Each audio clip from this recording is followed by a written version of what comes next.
अगर आज अभिमन्यु सर एक मेंटोर नहीं होते, एक लीडर नहीं होते, एक टीचर, एक गुरु जी शब्द, तो आप क्या होते सर आज?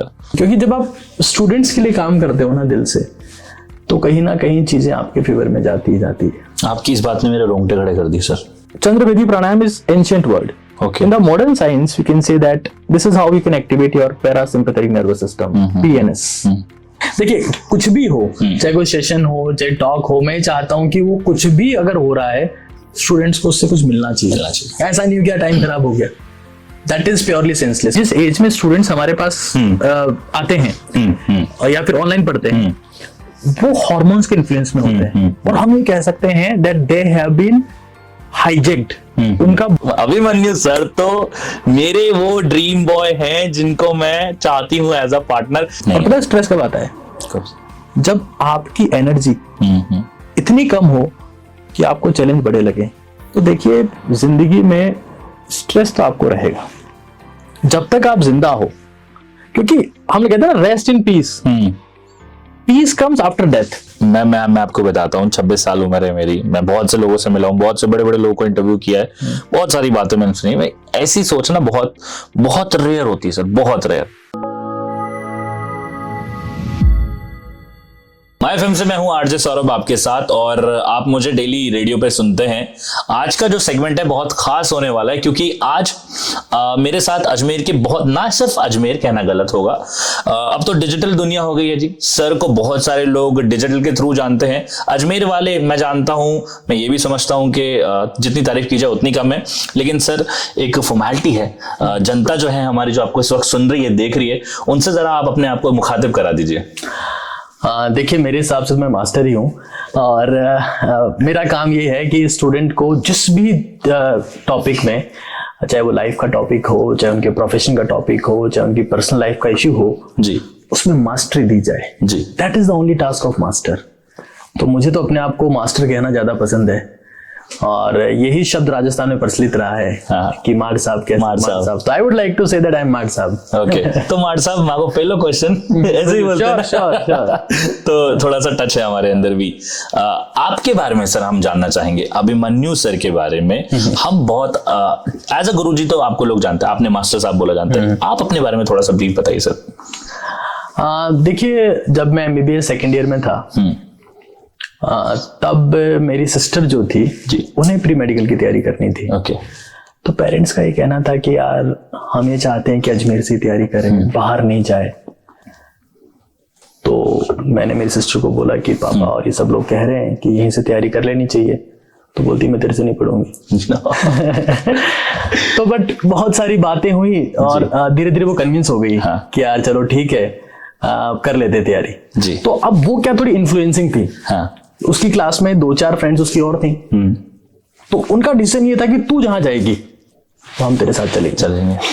तो ऐसे करके हमारे पास में 6 बच्चे हो गए, और हमें घर के बाहर का जो ड्राइंग रूम होता है वो हमारा बन गया टीचिंग रूम, और घर बन गया एक तरीके से इंस्टीट्यूट। वहां से हमने टीचिंग स्टार्ट किया, और उस वक्त हमारा थीम ये था that no selection no fees. Okay. अगर आपका सिलेक्शन नहीं होगा, बिकॉज ये 2 डायरेक्शनल एंश्योरिटी थी कि हम पूरा एफर्ट लगाएंगे। हमने 6 बच्चों को पढ़ाया, हमारे 2 सिलेक्शन हुए, और सिस्टर का सिलेक्शन मेरी ही कॉलेज में हुआ, जलन मेडिकल कॉलेज में, फर्स्ट अटेम्प्ट में ही, और अभी यूपीएससी की तैयारी कर रही है। तो फिर जब वो 6 लोग थे, तो उनके 4-5 दोस्त, बिकॉज अगर उन्होंने अच्छा से तैयारी किया है तो वो इन्फ्लुएंसिंग हो गए। तो उनकी बातें सुन के ऐसे हमारे पास में नेक्स्ट ईयर 22 स्टूडेंट्स हो गए। मैं कभी टीचर नहीं बनना चाहता था, but go with the flow. हम भी आगे बढ़ते हैं। सेल्सियस की अगर मैं बात करूं, माफ कीजिएगा, जो इंस्टीट्यूट है ये जो अजमेर में स्टैब्लिश हुआ था, इसके बारे में शुरुआत से बताएं सर। देखिए, वही मतलब सबसे पहले तो स्टार्ट ऐसे ही हुआ कि हमको जो है कि घर वालों ने कहा कि यार इसको तुम ही पढ़ा दो, बाहर जाएंगी, हालात ठीक होंगे कि नहीं होंगे, एडजस्ट कर पाएंगे कि नहीं कर पाएंगे, क्योंकि कभी बाहर गई नहीं है। तो वहां से हमने स्टार्ट किया, और उसके बाद स्टूडेंट्स का ट्रस्ट आया, क्योंकि हम लोग सिर्फ क्लास लेकर बच्चों को छोड़ नहीं दे रहे थे। हम वो पहले इंस्टीट्यूट थे जो बच्चों को आखिरी समय तक, जैसे मान लो एग्जाम मई के फर्स्ट वीक में, तो हम 30 अप्रैल तक बच्चों को बुला रहे थे कि आपको आना है, आपको हमारे साथ मेहनत करनी है। तो वर्ड ऑफ माउथ हमारे पास में, मतलब मैं आपको लिटरली बताऊं कि जब हमने पहली बार बिल्डिंग किराए पे ली थी, तो तो उस बिल्डिंग का रेंट था 60,000 रुपीज, और तो मैंने पेरेंट्स से बोला कि इसका किराया 60,000 रुपए है। तो मेरे पापा कह रहे थे कि ये मेरी सैलरी से डबल है, और अगर कुछ नहीं चला तो मैं पैसे नहीं दे पाऊंगा, तुम बर्बाद हुए, तुम्हारी जिम्मेदारी है, तुम आबाद हुए, तुम्हारी खुशनसीबी है, लेकिन ये बहुत बड़ा रिस्क है। बहुत और उस वक्त मेरी जो जॉइंट फैमिली है, तो मेरे ताऊजी और ने कहा था कि 60,000 रुपए किराया देगा, ये कितने दिन चलाएगा। तो बहुत सारे टॉन्ट मुझे कहीं ना कहीं हमारे आसपास वालों से भी सुनाई दिए। हमने बहुत शिद्दत से काम किया था इस चीज के लिए, एंड चीजें ठीक रही, क्योंकि जब आप स्टूडेंट्स के लिए काम करते हो ना दिल से, तो कहीं ना कहीं चीजें आपके फेवर में जाती है। आपकी इस बात ने मेरे रोंगटे खड़े कर दिए सर, सीरियसली। मतलब एक बड़ा सपना लेकर के चलना और इतनी सारी चीजों को सुन करके आगे बढ़ना, और सर रिजल्ट हमारे सामने। यू डिजर्व दिस सर, मैं ये समझता हूं personally, you deserve this. Apart from Celsius, एक बहुत ही प्यारा यूट्यूब चैनल है आपका जिसका बहुत ही अच्छा नाम है, जो मुझे पर्सनली पहली बार में तो बहुत अच्छा लगा। You have silver button as well, congratulation for that, है ना। नीट काका जी, है ना। चलिए, NEET नीट मुझे समझ में आता है, काका जी मुझे समझ में आता है, ये JI का JEE कैसे हुआ, ये कैसे कॉन्सेप्ट है? देखिए, नीट और JEE जी, वैसे तो काका हमारे राजस्थान का बहुत फेमस वर्ड है। हाँ जी। काका मतलब अंकल, और जितने भी घर परिवार के भतीजे होते हैं जी, उनको शैतान बनाने की जिम्मेदारी काका जी की होती है, क्योंकि उनको जितनी शैतानियां सिखाएंगे वो काका जी सिखाएंगे। तो हमने मतलब काका मतलब बेसिकली मेंटोर है या अंकल है। और नीट एक एग्जाम है, उसके बाद काका इज एन मेंटोर, और फिर JEE is also an exam, exactly. तो it becomes an very fluent word, NEET काका जी। तो that is mentorship for the NEET and JEE simultaneously. Sir, अगर मैं आपके YouTube चैनल के बारे में बात करूं तो कितने सब्सक्राइबर्स हैं अभी? देखिए, हमारे पास में 1,73,581 राइट नाउ। अपने आप में एक बहुत बड़ा नंबर है। अच्छा, ये कितने समय में आए हैं, ये बताएं ना प्लीज। देखिए, अगर मैं सच बताऊं कि हमने सिंसियरिटी के साथ में कि भाई हमको यूट्यूब के ऊपर भी काम करना है, तो हमने नीट 2022 के 2 महीने पहले से काम करना स्टार्ट किया था, सिंसियरिटी के साथ में कि यार नहीं, यूट्यूब की फैमिली हमसे बहुत एक्सपेक्ट करती है, और हमें उनकी एक्सपेक्टेशंस के ऊपर काम करनी है, हमें दिल से काम करना है, शिद्दत से काम करना है। तो शिद्दत से काम करते हुए तो हमें 300 दिन हुए हैं। 300 दिन में आपने 10 महीने में आपने ये अपने आप में। अच्छा, जितने लोग देख रहे हैं, यूट्यूबर्स भी देखेंगे ना, वो बड़े चकित रह जाएंगे कि ये तो शिद्दत जो है ना, ये सर से सीख सकते हैं, आप नीट काका जी से सीख सकते हैं, आप अगर शिद्दत देखनी है। मैंने एक वाक्य भी सुना था रिसेंटली, अपार्ट फ्रॉम दिस पूछ रहा हूं मैं, ये आप कहीं गए थे, बाहर गए थे, वहां पे लोग आए थे आपसे, इतना इन्फ्लुएंस हो रखा है आपका यूट्यूब चैनल कि लोग आपको पता, उन लोगों को पता चला सर के बारे में कि सर आ रहे हैं, और देवर देयर। कितने स्टूडेंट्स थे सर वो? तकरीबन 750-800 के आसपास। वो थे पटना में, बिहार पटना में। हम राजस्थान से हैं, हम पटना गए हैं, और पटना में जाने के बाद 700 से 800 बच्चा सर का इंतजार कर रहा है। ये एक बहुत बड़ा अचीवमेंट है। वापस आते हैं सर, यूट्यूब के बाद आपकी बुक्स भी हैं। मैं सबसे पहले उन बुक्स के बारे में जानना चाहूंगा, कौन कौन सी बुक्स है सर? देखिए आरजे सौरभ, मैं एक बहुत इंटरेस्टिंग बात आपको बताता हूँ, you are just like friend for me. ये जो किताब आप देख रहे हैं ना, जीत की रणनीति, ये किताब हमने, मतलब मैं जो प्रिंट मीडिया वाले हैं उनका नाम नहीं लूंगा, इसके एक पीछे बहुत स्ट्रॉन्ग स्टोरी है। मैं पहले, मुझे क्या लिखने का शौक है, तो मैं नीट और JEE के जो मेंटरशिप गाइडेंस वाले आर्टिकल्स होते थे वो मैं प्रिंट मीडिया में देता था, और प्रिंट मीडिया वाले उसे संडे का कोई एक स्पेशल आता था न्यूज़पेपर, उसमें 4 पेज होते थे, तो उसमें छापा करते थे, और यूथ वाज इंस्पायर्ड कि यार ये अच्छा कंटेंट है, हम पढ़ते हैं। हुआ ये कि जैसे ही उन आर्टिकल्स को बाकी इंस्टीट्यूट्स ने देखा, जो हमें शायद कहीं ना कहीं एज ए कॉम्पिटिटर की तरह लेते हैं, ऑब्वियसली लेना भी है, तो उन्होंने कहा कि भाई हमारे भी छापो। तो एक बार मेरे पास में न्यूज़पेपर से फोन आया कि सर, मैंने कहा बताओ, बोले आपसे आर्टिकल मत भेजना। मैंने कहा क्यों? बोले कि सर बाकी कॉम्पिटिटर्स भी जो आपके साथ में इंस्टीट्यूट चलाते हैं वो चाह रहे हैं कि उनको भी जगह दी जाए, तो अब हम इतनी जगह कहाँ से लाएंगे? तो मैंने कहा ऑल फाइन सर, कोई दिक्कत नहीं है। And they were publishing articles just because of मेरे आर्टिकल्स आ रहे हैं, इसीलिए उनको इस बात से कोई मतलब नहीं है कि मुझे बच्चे की हेल्प करनी है, या मुझे वास्तव में मैं कंटेंट लिख रहा हूं तो मुझे देना है। इंटरनेट से देखा, कुछ भी किया और डाल दिया। तो मेरे पास ये फोन आया कि यार नहीं, मैंने कहा ठीक है। तो मैंने सोचा कि यार कब तक अपन मीडिया में भेज भेज के काम चलाते रहेंगे, शायद हमारे पास में अगर कोई कंटेंट है तो उसे स्टूडेंट्स तक हमें पहुंचाना है। तो मैंने ये बुक के बारे में सोचा। लॉकडाउन में आई वाज वेरी फ्री, कोई काम नहीं था मेरे पास में, तो मैंने काम ढूंढा, अपने आप को काम दिया एग्जैक्टली कि यार ये किताब लिखते। तो मैंने जितने आर्टिकल्स थे उनको कंपाइल किया, क्योंकि मैं कोरा पे भी लिखता हूँ, वहां तकरीबन मेरे 200 के आसपास आंसर लिखे हैं नीट और जेईई एस्पिरेंट्स के लिए। तो उन आर्टिकल्स को मैंने कंपाइल किया।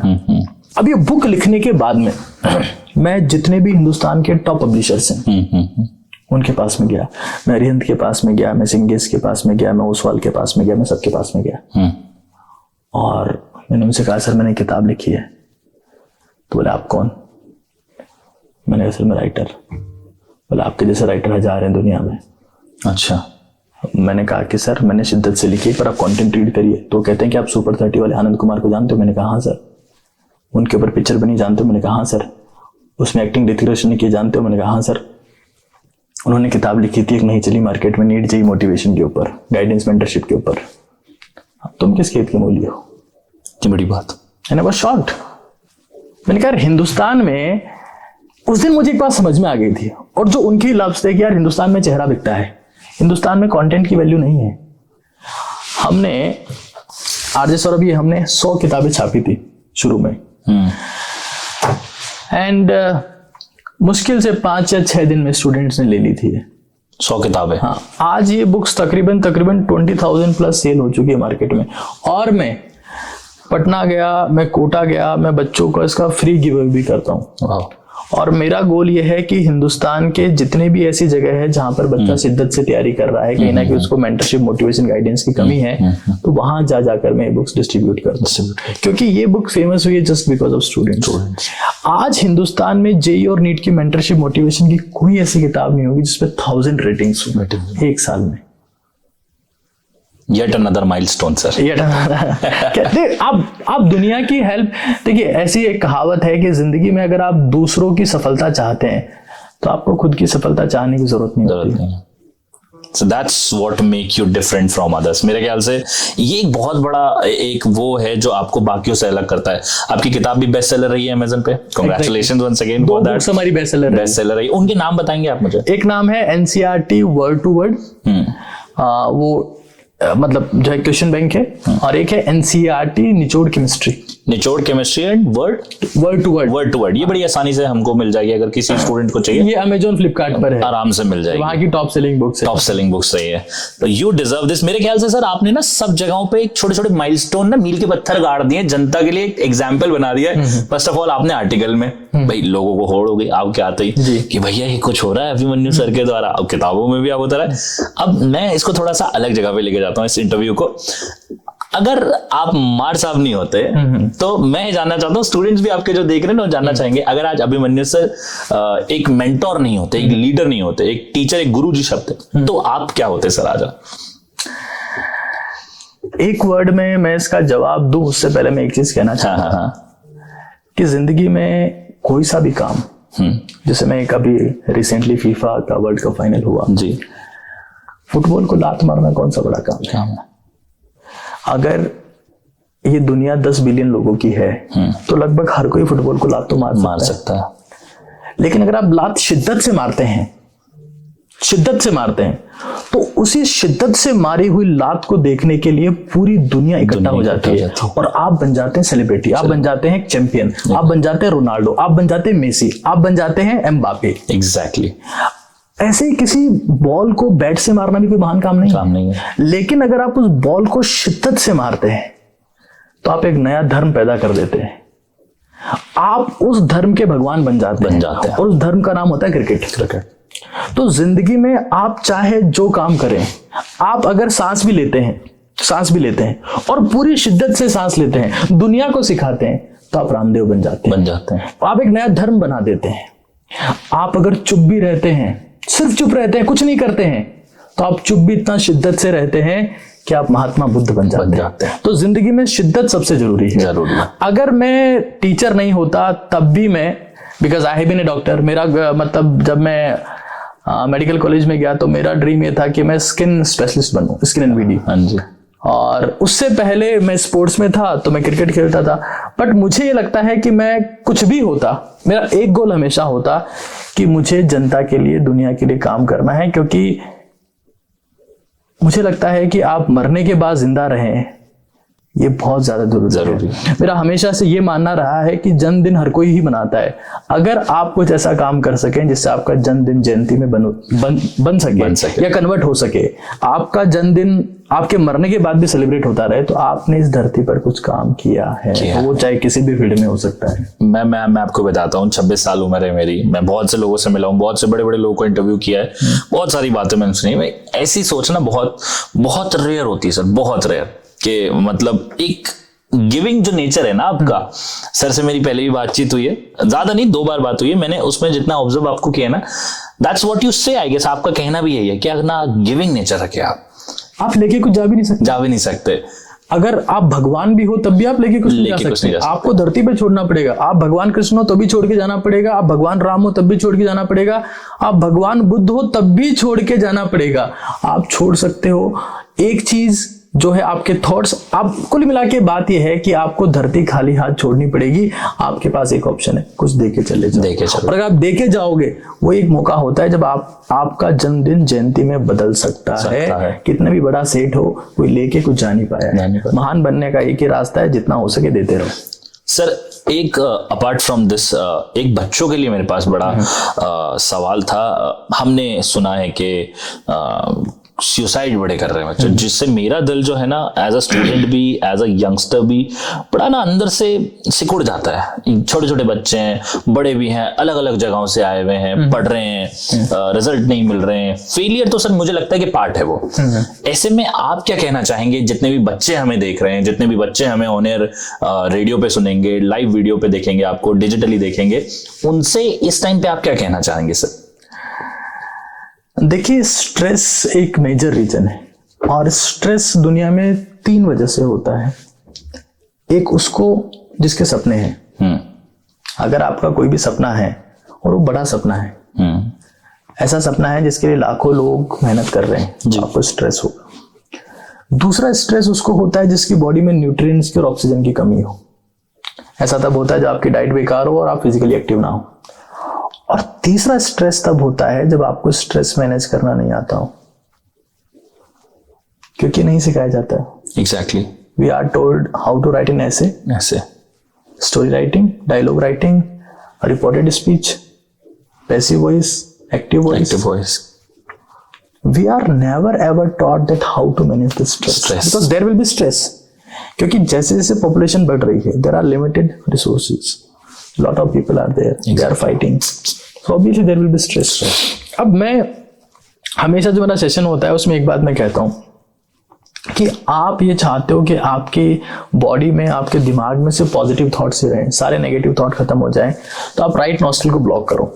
ओके, राइट नॉस्ट्रिल को ब्लॉक करो और सिर्फ लेफ्ट से ही आप इन आउट करो, in out. And you have to do this for at least 15 to 20 minutes. Okay. Whenever you feel stressed, जब भी आपको लग रहा है कि यार अब मेरा पढ़ने का मन नहीं हो रहा है, अब मैं टेबल से उठने वाला हूँ, या मुझे कुछ ऐसे थॉट्स आ रहे हैं जो मेरे लिए सही नहीं है, या नेगेटिव थॉट्स आ रहे हैं, या मैं एंजाइटी में हूँ, या मैं डिप्रेशन में हूँ, कुछ भी ऐसा हो रहा है, this is known as Chandrabhedi pranayama. Okay, why are this?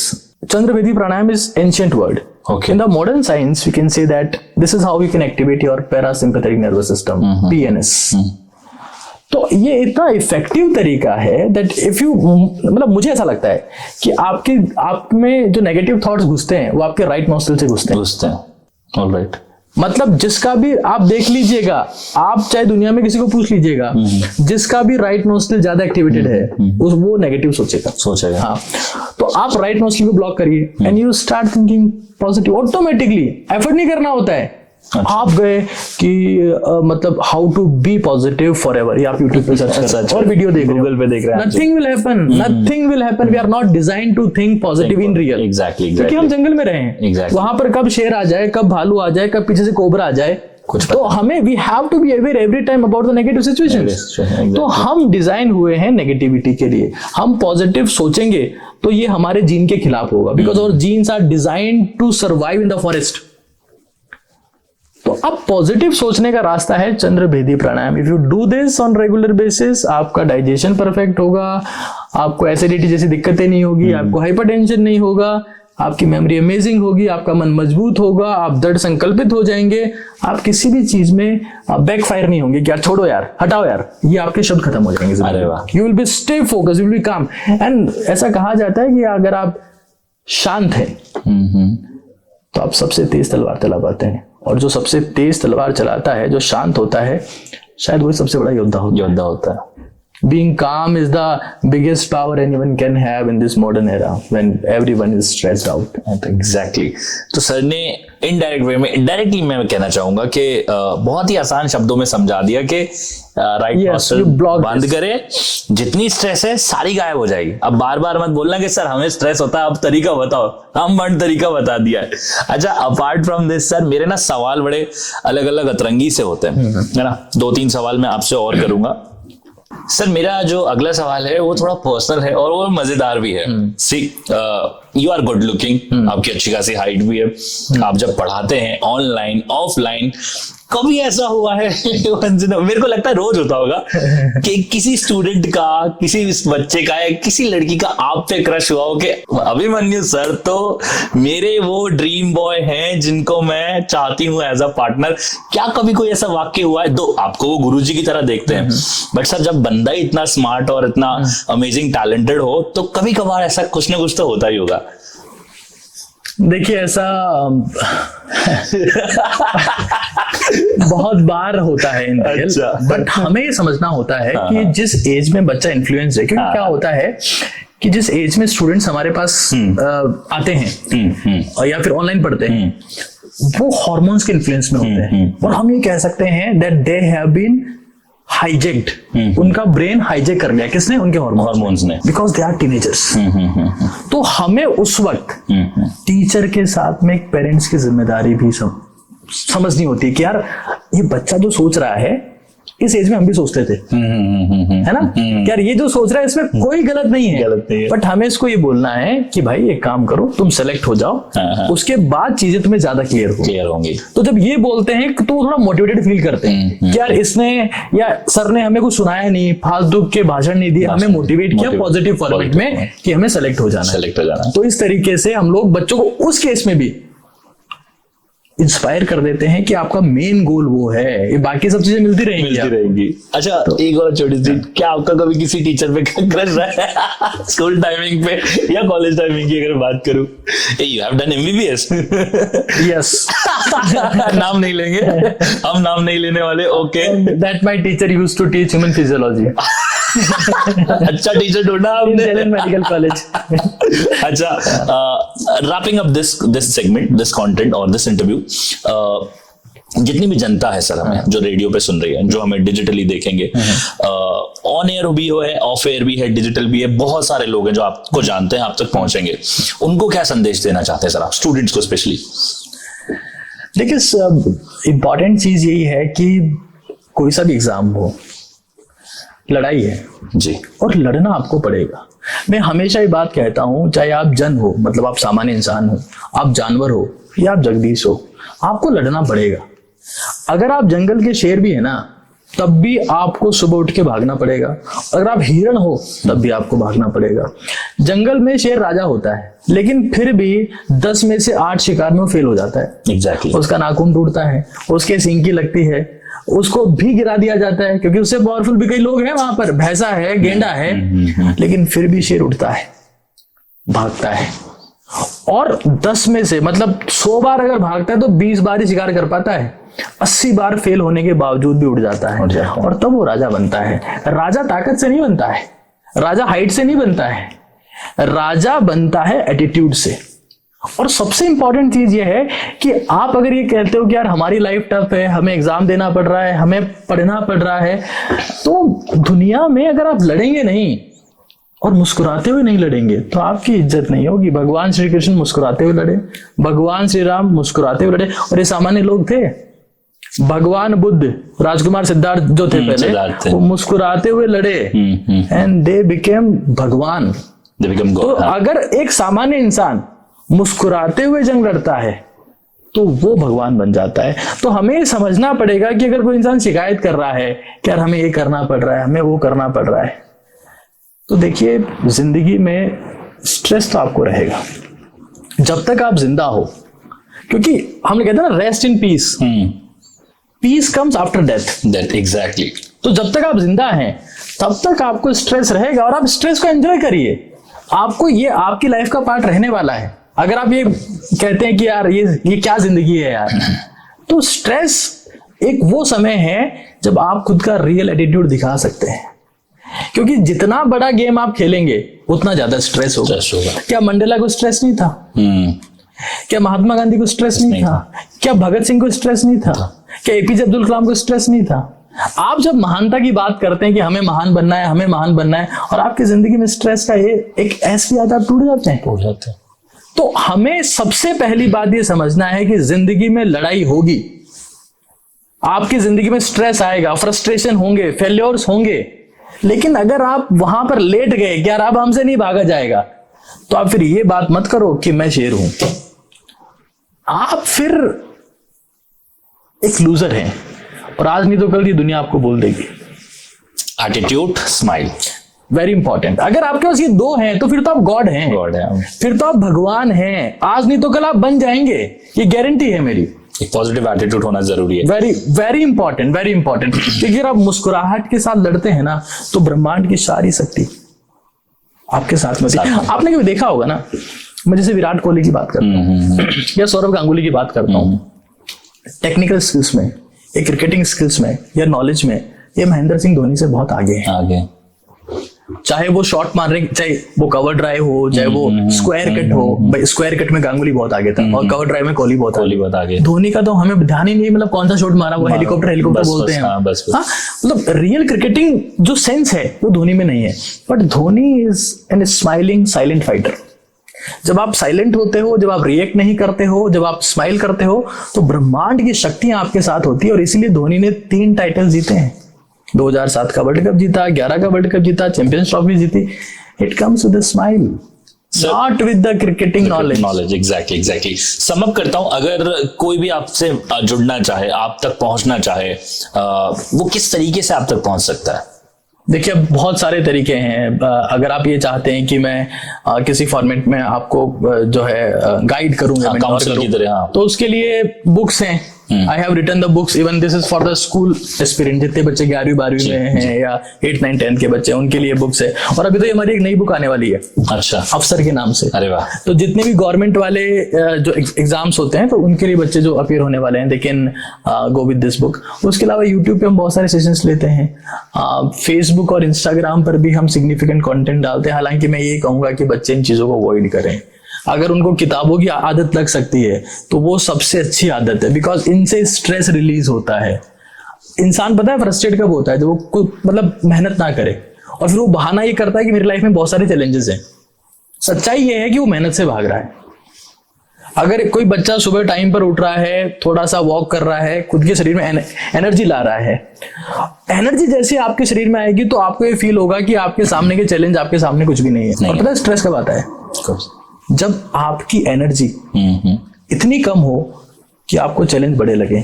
अब आप उठ रहे हो 9 बजे, ब्रेकफास्ट आपने किया नहीं, रात को सोए आप 3 बजे, आप उल्टे सीधे काम कर रहे हो, जमाने भर के दोस्तों से बात कर रहे हो, सुबह आप उठते हो तो आप देखते हो कि यार मैं तो थका हारा हूं, इतने बड़े चैलेंजेस है, you feel stressed.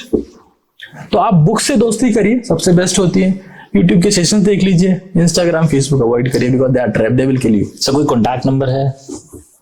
Contact number तो लगभग हर प्लेटफॉर्म पर मेंशन है। बिल्कुल मेंशन है। चलिए, thank you so much for being a part of my FM. मुझे आपने वक्त दिया, और पूरे इस इंटरव्यू में 20-25 मिनट की अगर मैं बात करूं, यू जस्ट अमेज्ड मी। मतलब not even that in a particular session, आपकी पॉजिटिविटी, आपका ऑरा बहुत कमाल का है। मैं इसको, आपने बोला ना सर कि एक पॉजिटिव, वो मैं अपने पूरे ऑफिस में 20-25 मिनट पूरा फील करा है। मुझे लगता है जो डिजिटली हमें देखेंगे, जो ऑन एयर हमें सुनेंगे, ये ऑरा उनके पास एज इट इज ही जाने वाला है सर। Thank you. उम्मीद करते हैं, देखिए कुछ भी हो, चाहे कोई सेशन हो, चाहे टॉक हो, मैं चाहता हूं कि वो कुछ भी अगर हो रहा है, स्टूडेंट्स को उससे कुछ मिलना चाहिए। ऐसा नहीं हो गया टाइम खराब हो गया, दैट इज प्योरली सेंसलेस। बच्चा अगर 20 मिनट भी दे रहा है तो उसकी जिंदगी में ऐसा कंटेंट मिलना चाहिए तो उसके 2 साल काम आए। और दैट्स वेरी इंपॉर्टेंट। मुझे लगता है कि ये पूरे 20 मिनट जो है ना, ये पूरे ही काम के हैं सर। क्योंकि इसमें आपके बारे में भी, आपकी जर्नी के बारे में भी है, किस तरीके से आपने उस चीजों को साइड करके इतना बड़ा नाम बनाया, और आगे भी आप मेहनत कर रहे हैं, किताबें लिख रहे हैं, आर्टिकल से किताबों पे, किताबों से मैं ऊपर वाले से दुआ करता हूँ कि सर आप हमेशा आगे बढ़े। थैंक यू सो मच, मुझे बहुत मजा आया, और मैं कोशिश ये करूंगा कि मैं आपको फिर से वापस बुला सकूं। For sure. चलिए, thank you so much. Okay, alright.